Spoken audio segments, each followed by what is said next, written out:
ফেসবুকে লাইভে এসে ভিক্ষা শুরু করলাম যে কেউ আমাকে ভিক্ষা দেন, আমার হাজবেন্ডে বাঁচান। লাইভ শুরু হওয়ার কিছুক্ষণের মধ্যে সংবাদ পাইছে ও মারা গেছে। Oh my God.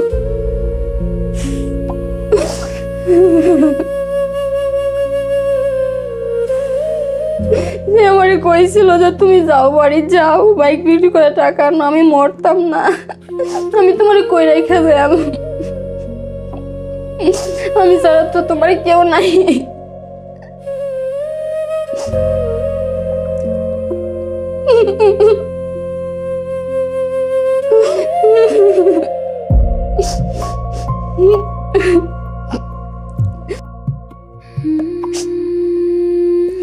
আমি তোমার সাথে অনেক অন্যায় করেছি। আমারও বলে যে আমার একটু জড়ায় ধরবা। আল্লাহ, আমার লাস্ট কথাগুলো মনে হলে ভুলতে পারি না। আমারে বলে এদিকে আসো, বলে তুমি টাকা কই পাইছো? আমি বললাম যে আমার কানের দুল বন্ধক দিয়ে আনছি। বলে ও আল্লাহ, বলছি যে এই বাইকটা বিক্রি করে দেই। সে তার বাইকটা নিজের সন্তান যেমন আদর করে না এরকম আদর করতো। বলে যে বিক্রি করো, কিন্তু 1 লাখের নিচে বিক্রি করো না। তখন আমি আমার শাশুড়ি বলি, আমা মানুষ থাকলে বাইক কিনতে পারো, বাইকটা বিক্রি করে দেন। উনি বলে চুপ চুপ, কথা কো না, কি আর বিক্রি করতাম, মানুষের টাকা খাইলবো, কোনো বিক্রি করা যাবো না। আর যাই করতো যে আমার কিন্তু অনেক ভালোবাসতো, কারণ কারো কেউ যদি আমার অপমান করতো এটা কখনো সহ্য করতো না। আর সে চাইছে না আমি কিছু করি জীবনে, তার রাইখা আমি জায়গায় জন্য সে আবার বাচ্চা নিয়েছিল। পরে তার কোনো কথা নাই। আমি বারবার বলতেছিলাম যে তুমি তোমার টাকা কই বলো, ও বলে আমার টাকা নাই। তারপর আমার এই কানের ফুলটি দেখতেছেন, এই কানের ফুলটি সে আমার একটু বড় কানের দুল ছিল, ওর মধ্যে 4000 টাকা পড়ছিল। এই কানের দুলগুলো আমি বন্ধক রাখি আমারে বললাম যে আম্মা চলেন এটা বন্ধক রাখেন, এটা নিয়েই যাই হাসপাতালে। তারপরে হাসপাতালে বের হয়েছে। আর আমার শাশুড়ি 500 টাকা না কত 500 টাকাও নিয়ে বাড়িছে, আর কারো টাকা নেই। আমার শ্বশুরে কল দিয়েছে, শ্বশুর বলে তো মইরা যাক আমার কি।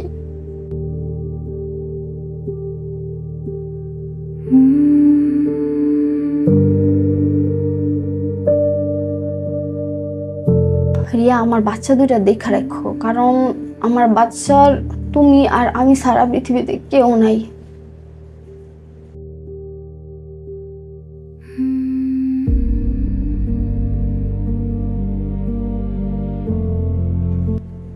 পরে আমাকে বলে যে আমি শুক্রবারে তোমাকে নিতে আসবো।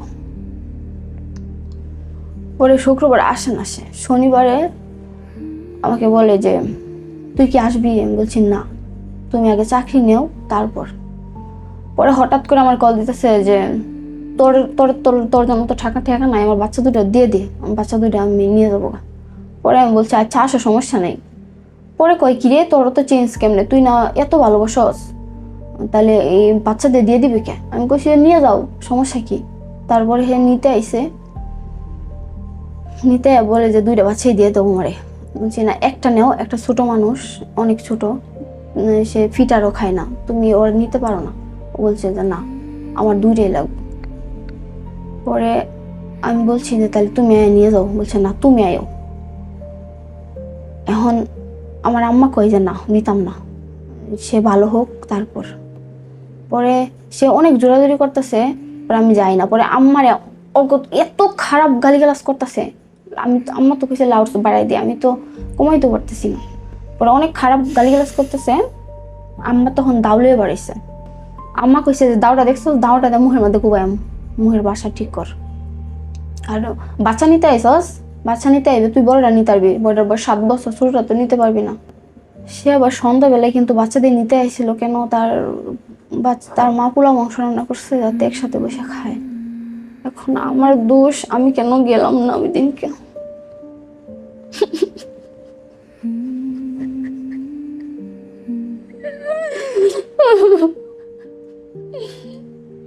ও আমার নিতে এসে আমি গেলাম না, কারণ ও যখন চলে গেছে আমি আমার শাশুড়ির ফোন দিছি, আম্মা অনেক পাগলামি করতেছে। আমার শাশুড়ি বলে চুপ করে থাকো, কিছু হইব না। কারণ কি করবো, তুমি আইবো নাকি, তুমি তো আই পড়বো। আমি বলছি না, আইতাম না, ভালো হোক। আমার একটু লজ্জা লাগছিল যে আমার শাশুড়ি তোমার কইছে যে তুমি আয়ো না, তুমি নির্লজ্জ, বলছে আয়ো না। পরে আবার আমার ননদরে ফোন দিছি, আপনার ভাই পাগলামি করতেছে, আমি কি করতাম। ও বলে যে তোমার ইচ্ছা, কিন্তু আমার মন বলে তোমার একটা শিক্ষা দেওয়া উচিত। তারপর ও গেছে 12 বাজে আমাকে লাস্ট SMS দিছে, দেখ আমি পুরো মাংস খাইতেছি, তুই খাইতে পারলি না। তারপর আমি অনেক কল দিছি, কল ধরে না। সকালবেলা 9টার থেকে কল দিছি, 6টা থেকে কল দিছি, ধরে না। 9টা বাজে আমার শাশুড়ি কল দিচ্ছি, যে আমার কই, ফোন ধরে না। বলে যে ফোন ধরতো না, ঘুমাইতেছে, জানোই তো অনেক ঘুমা, ফোন দিও না, আমি কাজ করতেছি। তারপর আমি অনেক কল দিই, কল ধরে না। সন্ধ্যাবেলায় আমার মন অনেক অস্থির, অনেক খারাপ লাগতেছে, আমি বারবার SMS করতেছিলাম, SMS রিপ্লেও নাই। তারপর আমার একটা কল দিছে, বলে তুই আইলি না, আমার শাশুড়ি কইতাছে তো মনে হয় আর নাই। তো আমি গেছি, আমার দেখা না, ও এমন ভাবে তাকাইছে যে একটা বাচ্চা মানুষ যেমন আপন মানুষ দেখলে তাকাই ও।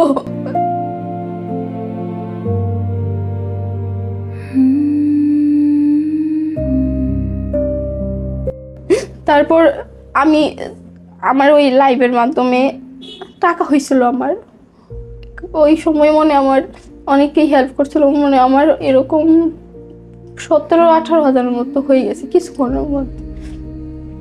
পরে মানুষ আর কি দিছিল বিকাশে এরকম। পরে ওই টাকা দিয়া লাস্ট আমরা বাড়িতে আনার পরে জানি না কেন কি কয়, পোস্টমর্টম কয় হয়তো, ওইটা করা হয়েছে। তার রিপোর্টে কিন্তু সবকিছু বলা আছে যে ওভারডোজের কারণে সে মারা গেছে।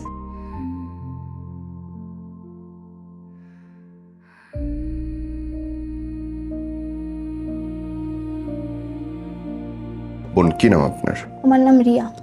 চোখে জল কেন? আসলে আমার হাজবেন্ড মারা গেছে 8 মাস হয়েছে। আমাকে ওরা বাধ্য করেছে ফেসবুকে ভিক্ষা করার জন্য। আমি আরো ভিক্ষা করতাম, কিন্তু বাচ্চা থাকতো। বাচ্চা কাচ্চা আছে আপনার? হ্যাঁ, আমি বলি, আমি 2018 সালে SSC পরীক্ষা দিই, তখন আমার হাজবেন্ডের সাথে দেখা।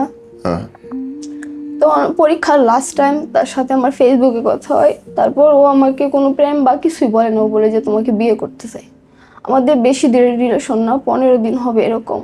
পরে তার সাথে আমি আর কি চলে যাই বাড়িতে, কারণ না বললে ও কারো কিছু বলে না, আমিও কিছু বলি না। তারপর যখন যাইয়া, তো কোনো বাড়ি থেকে আর কি মানে না। পরে না মানার কারণে ও বললো যে চলো আমরা বাচ্চা নেই, প্রথমেই বাচ্চা নেই, তাহলে হয়তো বা মাইনা নিব।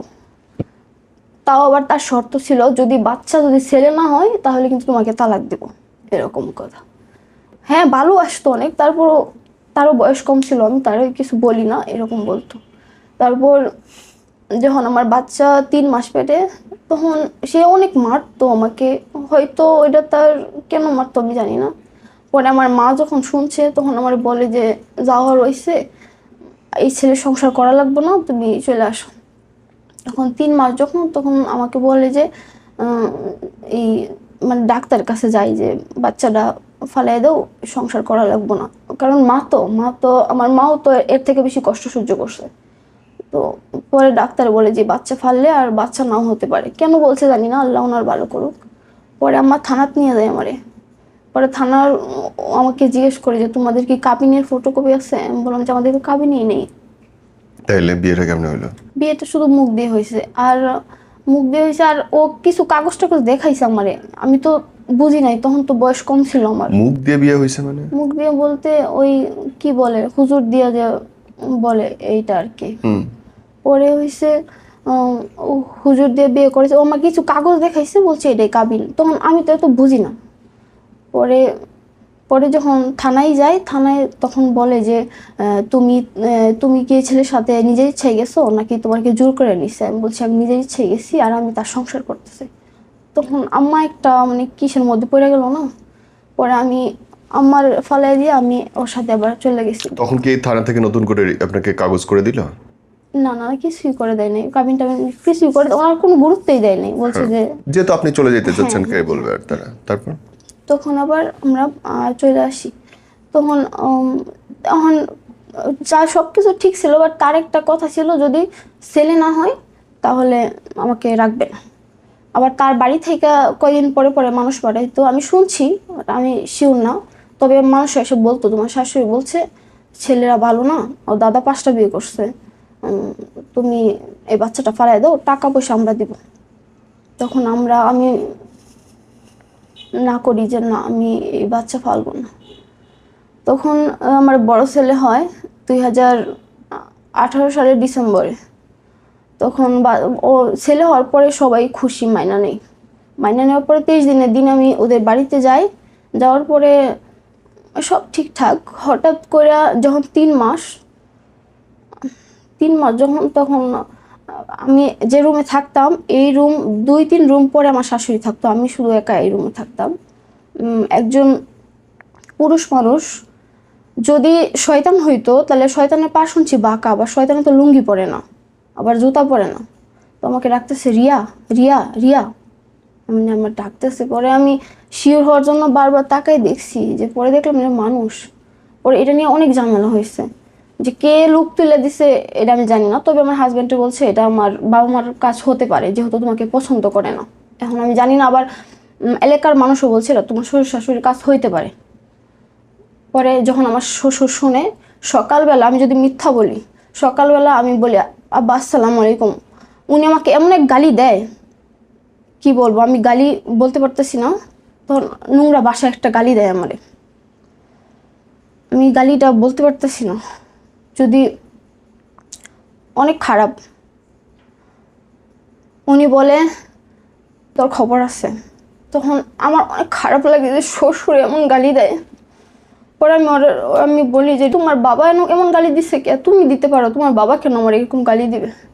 পরে এইটা নিয়ে অনেক ঝামেলা হয়েছে। ঝামেলা হওয়ার পরে আমার শ্বশুর আমাকে মারতে গেছে।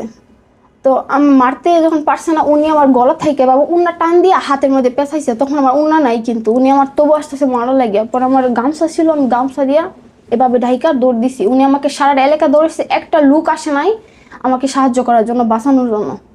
তারপর আমার একটা চাচা শ্বশুর, আমার থেকে বয়সে 2-3 বছরের ছোট হবে, ও কইছে যে এরকম কেন করতেছেন, এটা বাড়ির বউ, সম্মান আছে। পরে তারপরে আমার একটা দাদা শ্বশুর আগে যায়, যাওয়ার পরে উনি হচ্ছে যে সব কিছু সামলায় আর কি। তো সব ঠিকঠাক ছিল। পরে আবার হঠাৎ করে আমার হাজব্যান্ডে শুনছিলাম বিয়ের আগে তো উনি আবার নেশা শুরু করে, প্লাস খেলা শুরু করে। তো আমি জানতাম বিয়ের আগে সে জুয়া খেলে, নেশা করে, আমার তাতে কিছুই আসে যায় না, কারণ কারণ আমি তাহলে অনেক ভালোবাসতাম, ভালোবাসে বলছি, এখন তো কিছু করার নেই। তারপর সে মানে আপনার স্বামী করতেছে, জব করতেছে, এটাতে আপনার কোনো অসুবিধা নেই? না, কারণ কারণ কারণ কি জানেন, আমার বাচ্চা পেটে পড়ছে। প্রথম যখন যখন জানতাম আমি যে সে খেলে, আমি বিশ্বাস করতাম না। পরে যখন জানছি, তখন আর আমি চাইছি না যে খেলুক, তাও থাকুক, আমার জীবনে থাকুক। এখন আমি চাই না যে আমার সংসারটা নষ্ট হয়ে যাক। তখন আমি চেষ্টা করলাম যে সংসারটা টিকা থাকুক। তারপরে সে আমাদের অনেক মারামারি হইতো। এই যে হাতে একটা দাগ, ওই দাগটা হয়েছিল, সে আমার মারি নিয়ে গালি দিছিল, খারাপ কিছু বলছিল আমাকে মারি নিয়ে। তখন ও অনেক গালি দিতেছে, আমার মারি নিয়ে বাজে কথা কইতেছে। পরে আমি মাথা ফাটাইছি আর হাত কেটেছি, তবু থামে না। পরে হাতে রক্ত বাড়িতেছে, পরে থামছে। আপনাকে মারতো কেন? মারতো কেন, ওর অনেক দোষ, হয়তো আমার দোষ ছিল, কারণ ও আমার বিয়ের পর আমার 3 মাস বন্দি করে রাখছে রুমের ভিতরে, যে কারোর সাথে কথা বলতে পারবে না, কারোর সাথে মিশতে পারবে না, এরকম কিছু বলতো সব সময় আমাকে। তো তো এটা হয়তো বা তার ভালোবাসা ছিল, এটা ভালোবাসা ছিল? হতেও পারে, কারণ ও রুমে চাইছে 3 মাস না। বন্দি করে রাখা বউকে কারোর সাথে কথা বলতে না দেওয়া, এটা ভালোবাসা? এটা আমার কাছে ভালোবাসা কেন? ও ও হয়তো বা চাইছে না আমি কারোর সাথে মিশি, কথা বলি, ওইটা। তারপর তারপর আমি আবার সেকেন্ড বাচ্চা নিলাম। ও বললো যে আমি সব বাদ দিয়ে দেম, নিঃশ্বাস যা আছে সব বাদ দিয়ে দেম, তুমি শুধু আরেকটা বাচ্চা নাও। পরে আমি আরেকটা বাচ্চা নিলাম, কিন্তু বাচ্চা নেওয়া এইটাই আমার সবচেয়ে বড় ভুল ছিল। বাচ্চা নেওয়াতে ও আরো বেশি রকম নেশা করতো। কিরকম? যেমন আগেই আমার বলতো তোর এখন এক বাচ্চা, এখন তুই যাইবি, কিন্তু 2 বাচ্চা হলে তো তুই যাইতে পারবি না, তার এরকম একটা কথা ছিল। তখন যখন 2 বাচ্চা, যখন 7 মাস, তখন থেকে অনেক বেশি, তখন আমি আর বুঝতাম না, ও সারা রাত ঘুমাইতো না, সজাগ থাকতো। আমি বলতাম ঘুমাও না, কে বলতো যে টেনশন, এরকম কিছু বলতো। এই ঘুমানো লয়ে অনেক ঝগড়াঝাটি হইতো কিসের আমাদের। টেনশন? আর বলতো না, শুধু তার চিন্তা ভাবনা ছিল সে বড়লোক হয়ে যাবো এরকম, আর চাকরি করবো না। খেলে বড়লোক হবে? না, কিছুই মোবাইলে খেলে, বাট আমি দেখছি না কখনো তারে। আমি আমি নিজে দেখছিলাম একবার হাতে হাতে কি একটা জোয়া, ওইটা আমি দেখছি না কখনো, আমি শুনছি কিন্তু আমি দেখিনি কখনো। আর হচ্ছে যে ওই ও যখন নেশা, চাকরি করতো কি? চাকরি তো সে করতো, কিসের চাকরি করতো? ওই ওই একটা এমসি বাজার মাওনা, ওইখানে একটা সে মেকানিক্যালে চাকরি করতো, বেতন ছিল 30,000 টাকা, ভালোই চলছিল সব কিছু। তখন 7 মাস যখন ওইখান থেকে ঝামেলা শুরু, ও নেশা করা শুরু করছে। তো আমারে বললো যে একটা আছে একটা ব্যবসা, ওই ব্যবসা করলে তাড়াতাড়ি বড়লোক হয়ে যায়, একটার দামই 350 টাকা এরকম। তখন ওই ওই আমাকে বললো যে এখন আর চাকরি করা দরকার নাই, আমরা এরকম বড়লোক হয়ে যাই। তো আমি সর্বোচ্চ চেষ্টা করছি, আমি অনেক চেষ্টা করছি তার বাধা দেওয়ার লেগে, সে মানবো না, সে কথা শুনবো না। কিসের ব্যবসা? এটা একটা বড়ির ব্যবসা করবো, কিন্তু এইটা ঢুকাইছিল তার বন্ধু বান্ধবরাই। আপনার হাজবেন্ড ব্যবসা শুরু করলো? হ্যাঁ, তবে খুব বড় না, ছোটখাটো আর কি। আমি একবার দেখছিলাম এতগুলা, মানে এটা কতটুকু আমি বুঝি না। ও কি করতে, একটু একটু করে বিক্রি করতো আর কি। ও চাকরিটা ছাইড়ে দিব বললো। ওর চাকরি ছাড়ার মেইন একটা বিষয় কারণ হয়েছে ও চাকরি ছাড়তো না। একটা ছেলে তার কাছ থেকে 50,000 টাকা নিছে। এই ছেলেটা আমার প্রথম থেকে আমাদের লাইফটাই নষ্ট করে দিছে। নাম রনি। এই ছেলেটা সবচেয়ে বড় ডিলার। এই ছেলেটা ওরা কইছে যে তুই আমাকে 50,000 টাকা দে, তোকে আমি কেমনে কেমনে লাভ, আমি এত কিছু বুঝি না। পরে ওর ওর লুবে পড়ে এমন করছে। তারপর হচ্ছে যে 7 মাস থেকে পরে যখন আমার সিজার হইব, 7 মাসে লাস্টে দেওয়া, কারণ আমার একটা সমস্যা হয়েছিল, ওই জন্য আমার সিজার করতে হয়েছে। সিজার করতে গেছি, সিজারের 3 দিনের মাথায় আমি অনেক খারাপ একটা সংবাদ পাই। আমার মা হয়েছে যে তার কাছে যায়, সে বলে যে আমার কাছে আসেন, আমি আপনাকে কিছু বাজার করে দিই, রিয়ার কিছু লাগবে, এগুলো নিয়ে যান। তারপরে যখন বাজার টাজার করে দেয়, সে অনেক বড় একটা বেয়াদবি করে আমার মায়ের সাথে। তো এই বেয়াদবিটা বলার মতো না। আমি কি বেয়াদবি করে? এটা আমি বলতে পারবো না, এটা অনেক বড় বেয়াদবি, এটা আমি কেমন সামনে বলতে পারবো না। গালি দেয়? অনেক জঘন্য কিছু। তারপর তার মাথা ঠিক ছিল না। তারপর আমার মা আমারে বলে যে ক্রাইম দেখছিস কখনো? যে হ্যাঁ দেখছি তো। ওরা বলে যে যে তুই তুই আমার কেন পাঠাইলি? তারপর আমি যখন সংবাদটা পাই, আমি একদম দাঁড়ানো ছিলাম না, আমি একদম মাটিতে পড়ে আমার সিজারের শিলিগুলো মনে হচ্ছে ফাইটটা রক্ত বার শুরু করে। আমি অনেক কষ্ট পাইছিলাম। আপনার মায়ের গায়ে হাত তুলছে তার মানে? তারপর তারপর আম্মা আমার বলে যা হওয়ার হয়েছে, অনেক মানুষ আছে, অনেক মেয়েরা আছে যারা থাকে এভাবে, তুই আর যাইস না। আমি অনেক ভাবলাম যে আমার মায়ের সংসার টিকছে না, আমার নানুর কষ্ট, আমি চাই না যে আমার কিছু হোক। তারপর আমি আম্মার পায়ে ধরে কান্না শুরু করলাম যে মা, হ্যাঁ এই জঘন্য কাজ করছে, যদি আর এর থেকেও জঘন্য কাজ করতো তারপর আমি তারা ক্ষমা করে দিতাম।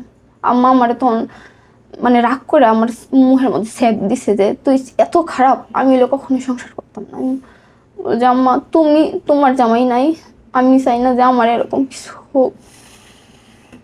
আপনার শ্বশুর আপনার গায়ে হাত তুলতেছে, আপনার স্বামী আপনার মার সঙ্গে খারাপ কিছু করতেছে, তারপরেও আপনি সংসার করতেছেন, আপনার স্বামী ব্যবসা করতেছে, প্রত্যেক দিন মারতেছে, জুয়া খেলতেছে, তো অনেক ভালোবাসা আপনার স্বামীর প্রতি। তারপরও সে আমাকে ভালোবাসতো।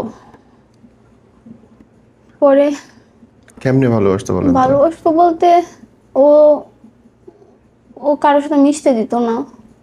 উম, ও ভালোবাসতো, এই ভালোবাসা আমি আপনাকে কেমনে বোঝাবো, কিন্তু ভালোবাসতো। ধরেন আপনাকে প্রতিদিন মারতো, আপনাকে মিশতে দিত না কারোর সঙ্গে। আবার কেউ যদি আমাকে কিছু বলতো তাইলে সে প্রতিবাদ করতো যে আমার বউরে আমি বলবো, কেউ বলতে পারবে না। এটাই শুধু সে মারবে আর কেউ হ্যাঁ মারতে পারবে হ্যাঁ, না। এই এই দিকটা তার সবচেয়ে ভালো। বাহ। তারপর সমস্যাটা কখন শুরু হলো, যখন আমার বাচ্চা আমি মাইনা নিচ্ছি, ওইটা আমার আমার মনে বলে যে এটা আমার সবচেয়ে বড় বলছিল যে আমি সে এত বড় অপরাধ করার পরও আমি তাকে মাইনা নিছি যে তোমার কিছুই হয়েছে না, আমি তোমাকে মাফ করে দিছি। আমার আফসোস হয়েছে যে সে এত বড় ভুল করার পরও সে অনুতপ্ত ছিল না। আমাকে যখন নিতে এসে সে গান গাইতেছে। আসলে হয়তো তার মাথা ঠিক ছিল না।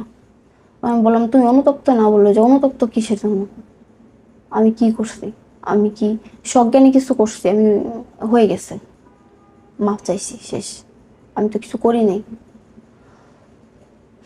তারপরে যখন আমার বাচ্চা, ছোট বাচ্চা 3 মাস, ও বললো যে আমি আর চাকরি করবোই না। আমার থেকে 50,000 টাকা নিছে।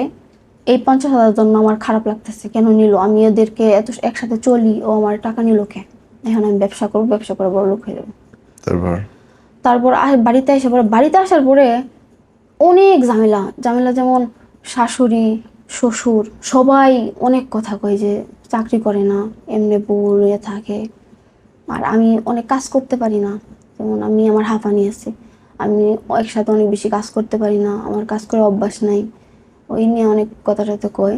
আবার কয় আবার কয় না, কিন্তু ওই তারে অনেক কথা কয়। যেমন আমার সামনে যদি আমার স্বামীরে বলে যে চাকরি করে না, এইটা সেটা বাদে মা, তখন আমার তো খারাপ লাগে, তখন আমি তার সাথে অনেক জ্ঞানে জ্ঞানে করি যে চাকরি কেন করো না। ও আমাকে বলছিল যে চাকরি তো আমি করবো না, বাচ্চা থাকতে আর করবো না, মরলে পরে। তারপর কি বড়লোক হয়ে যায় ব্যবসা করে? ব্যবসা করে বড়লোক হয়ে, আমি জানি না, সে বলছে যে বড়লোক হয়ে যাবে, কিন্তু কিছুই না, আরো অধঃপতন হয়েছে। পরে একদিনকে আমার অনেক রাগ উঠছে, আমি প্রায় যাইতাম গা, কারণ মারামারি ঝগড়াঝাটি এইসব, সারা রাত বাড়িতে আসতো না। আর আমিও নিজেও অগমা থাকতাম, কারণ সে বাড়িতে আসতো না, আমার টেনশন হইতো যে কেন আসে না কেন আসে না। পরে ওই কি, মানে সারা রাত বাইরেও থাকতো? হ্যাঁ হ্যাঁ, ওই 3 মাসের ভিতরে আমার 10 দিনও বাড়িতে আসছে না, খালি রাত্রেবেলা বাইরে থাকতো, আর প্রচন্ড শুকায় যেত, আর রাত্রেবেলা ঘুমাইতো না, এরকম তার কাহিনী। কাহিনীও এরকম হইতো।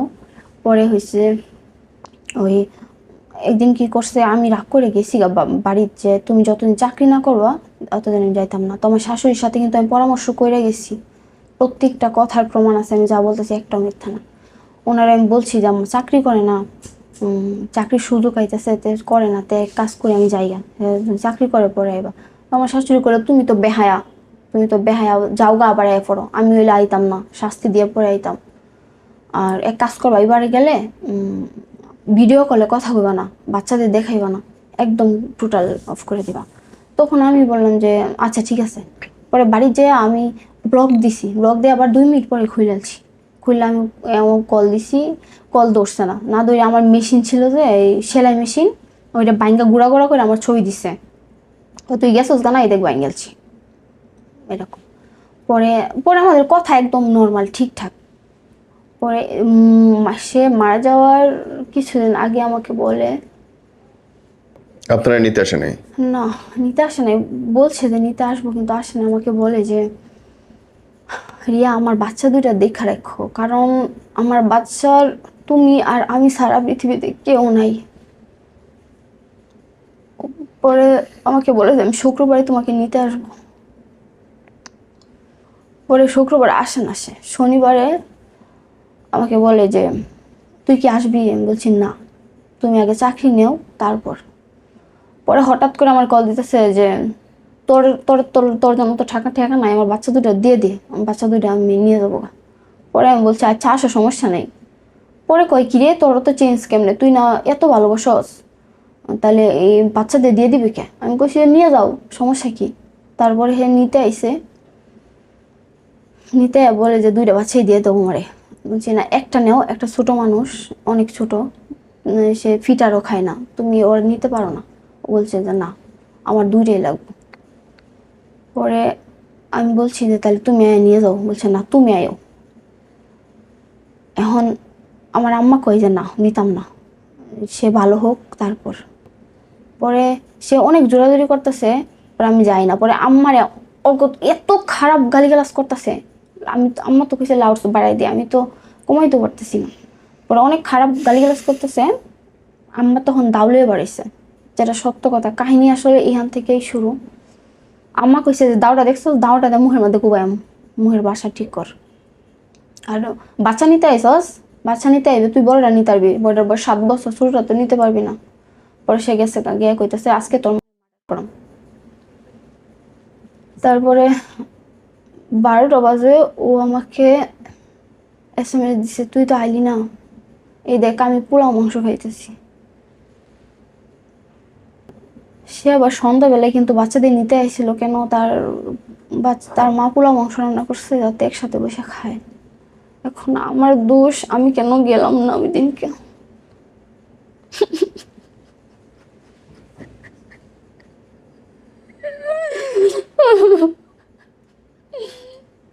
ও আমার নিতে এসে আমি গেলাম না, কারণ ও যখন চলে গেছে আমি আমার শাশুড়ির ফোন দিছি, আম্মা অনেক পাগলামি করতেছে।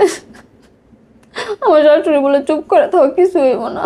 তখন কি করবো, তুমি আইবো নাকি, তুমি তো আই পড়বো। আমি বলছি না, আইতাম না, ভালো হোক। আমার একটু লজ্জা লাগছিল যে আমার শাশুড়ি তোমার কইছে যে তুমি আয়ো না, তুমি নির্লজ্জ, বলছে আয়ো না। পরে আবার আমার ননদরে ফোন দিছি, আপনার ভাই পাগলামি করতেছে, আমি কি করতাম। ও বলে যে তোমার ইচ্ছা, কিন্তু আমার মন বলে তোমার একটা শিক্ষা দেওয়া উচিত। তারপর ও গেছে 12টা বাজে আমাকে লাস্ট SMS দিছে, দেখ আমি পোড়া মাংস খাইতেছি, তুই খাইতে পারলি না। তারপর আমি অনেক কল দিছি, কল ধরে না। সকালবেলা 9টার থেকে কল দিছি, 6টা থেকে কল দিছি, ধরে না। 9টা বাজে আমার শাশুড়ি কল দিচ্ছি, আমার কই, ফোন ধরে না। বলে তো ফোন ধরতো না, ঘুমাইতেছে, জানোই তো অনেক ঘুমা, ফোন দিও না, আমি কাজ করতেছি। তারপর আমি অনেক কল দিই, কল ধরে না। সন্ধ্যাবেলায় আমার মন অনেক অস্থির, অনেক খারাপ লাগতেছে, আমি বারবার SMS করতেছিলাম, SMS রিপ্লেও নাই। তারপর আমার একটা কল দিছে, বলে তুই আইলি না, আমার শাশুড়ি কইতাছে তো মনে হয় আর নাই। তো আমি গেছি, আমার দেখা না, ও এমন ভাবে তাকাইছে যে একটা বাচ্চা মানুষ যেমন আপন মানুষ দেখলে তাকাই, ও আর যাই করতো, যে আমার কিন্তু অনেক ভালোবাসতো। কারণ কেউ যদি আমার অপমান করতো, এটা কখনো সহ্য করতো না। আর সে চাইছে না আমি কিছু করি জীবনে, তার রাইখে আমি জায়গায় জন্য সে আবার বাচ্চা নিয়েছিল। পরে তার কোনো কথা নাই। আমি বারবার বলতেছিলাম যে তুমি তোমার টাকা কই বলো, ও বলে আমার টাকা নাই। তারপর আমার এই কানের ফুলটি দেখতেছেন, এই কানের ফুলটি সে আমার একটু বড় কানের দুল ছিল, ওর মধ্যে 4,000 টাকা পড়ছিল। এই কানের দুলগুলো আমি বন্ধক রাখি আমারে বললাম যে আম্মা চলেন, এটা বন্ধক রাখেন, এটা নিয়েই যাই হাসপাতালে। তারপরে হাসপাতালে বের হয়েছে, আর আমার শাশুড়ি 500 টাকা না কত, 500 টাকাও নিয়ে বাড়িছে, আর কারো টাকা নেই। আমার শ্বশুরে কল দিয়েছে, শ্বশুর বলে তো মইরা যাক, আমার কি, আমার কি দিছে। কিন্তু আমি যদি মিথ্যা বলি, এই পর্যন্ত আমি সবকিছু সত্যতা দেয়, একটা মিথ্যাও নাই। সে আমারে কি দিছে, 2টা সন্তান ব্যতীত, তাও আমি কোনোদিন কইছি না, অভিশাপ দিছি। সে আমার সন্তান ব্যতীত কিছুই দেয় নাই। তারপরে হসপিটাল নিতে পারছিলেন? হ্যাঁ, হাসপাতালে নিছি। তারপরে নেওয়ার পরেও বলে যে তার ব্রেন স্ট্রোক করছে, মানে এটা শিরা রক্ত একদম জমাট হয়েছে। কারণ হয়েছে তারা খোঁজ পাইছে না, আমি তো বাড়িতে, তারা আচ্ছা আমার প্রশ্ন হয়েছে ওনার ছেলে, ওনার বড় ছেলে, সন্তান বড় সন্তান সবচেয়ে আদরের, ওনার বড় ছেলে রুমের ভিতরে, উনি যতই কাজ করুক সারাদিন ডাক দিছে না, যখন মোটরে পানি নাই তখন কেন ডাক দিল দরজা খুল।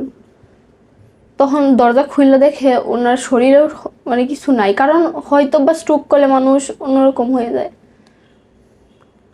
তারপরে হাসপাতালে নিয়ে গেছে, আর কারো কাছে কিন্তু একটা টাকাও বেরোয় নাই। কি করছে না, বাড়ি করছে, ওই 6 কাঠা জমি দিঘি ছিল ওটা ছুটায় মাছ ছেড়ে গেছে, কোনো কিছুই ছাড়া কেউ কিছু করে নাই, যা করছে সবই করছে।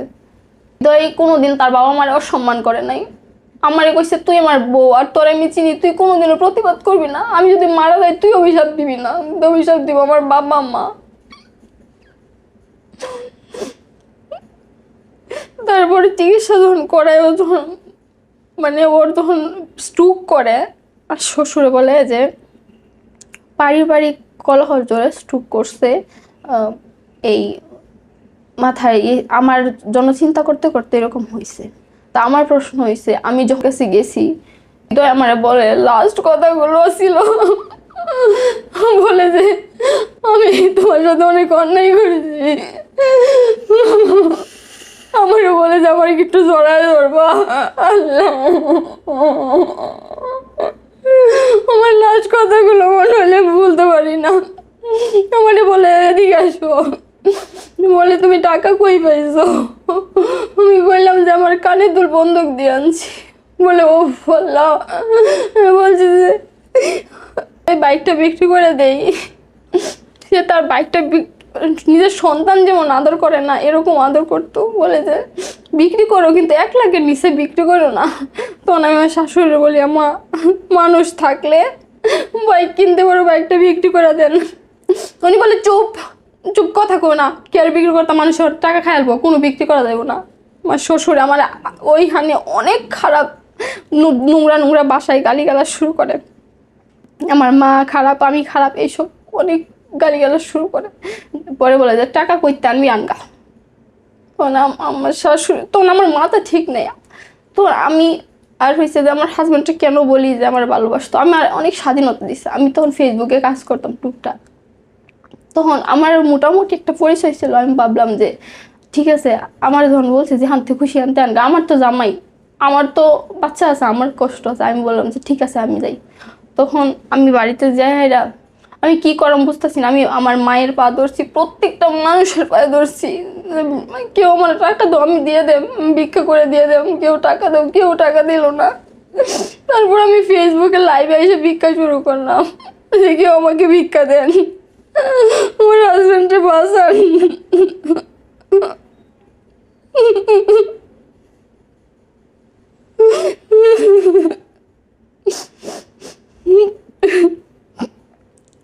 পরে হয়েছে যে পরে যখন সবাই যখন গফরগাঁয়ে যারা ছিল অনেক মানুষ যখন আগে আসে যে ঠিক আছে রাইসার হাজবেন্ড সমস্যা, চলো আমরা সবাই হেল্প করি, কিন্তু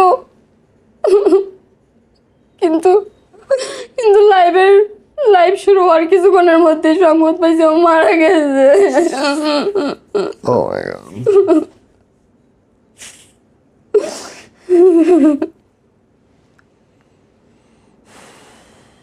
সে আমারে কইছিল যে তুমি যাও, বাড়ি যাও, বাইক বিক্রি করে টাকা আনো, আমি মরতাম না, আমি তোমারে কই রেখে দেব,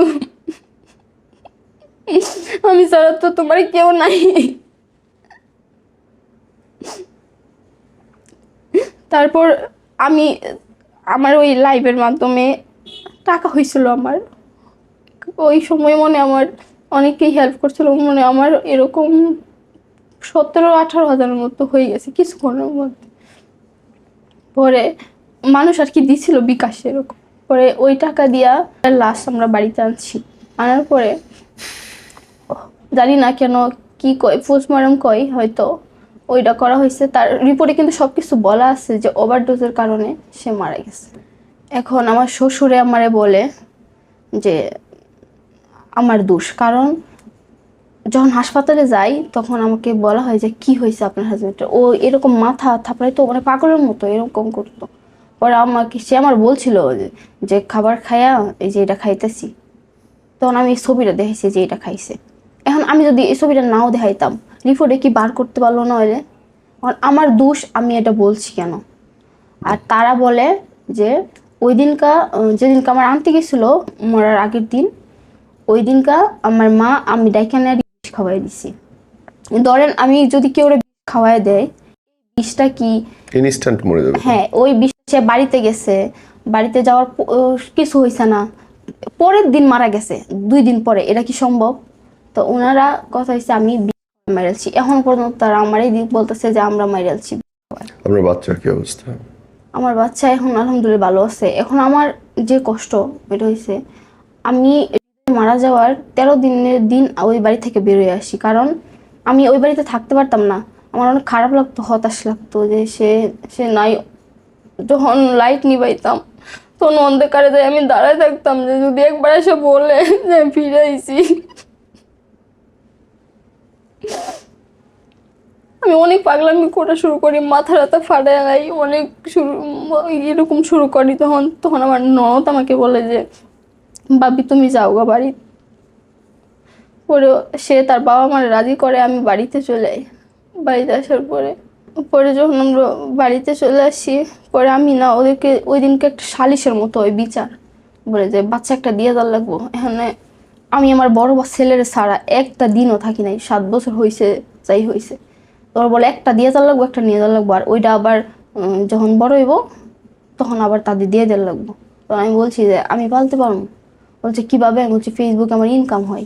তখন মাত্র আমি মনিটাইজেশন পাইছি, কিন্তু ফেসবুকে কোনো ইনকাম নাই। কিন্তু আমি বলছি যে আমার ইনকাম আছে, কিন্তু আমার কোনো ইনকাম নাই।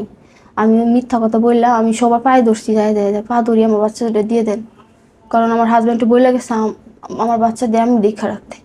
তারপর আমি বাচ্চাটা নিয়ে আসি, কিন্তু তারা এই পর্যন্ত আমাকে মনে হয় 1570 টাকা এরকম দিছে এই 8 মাসের ভিতরে। তারা কোনো খরচ তেমন দেয় নাই।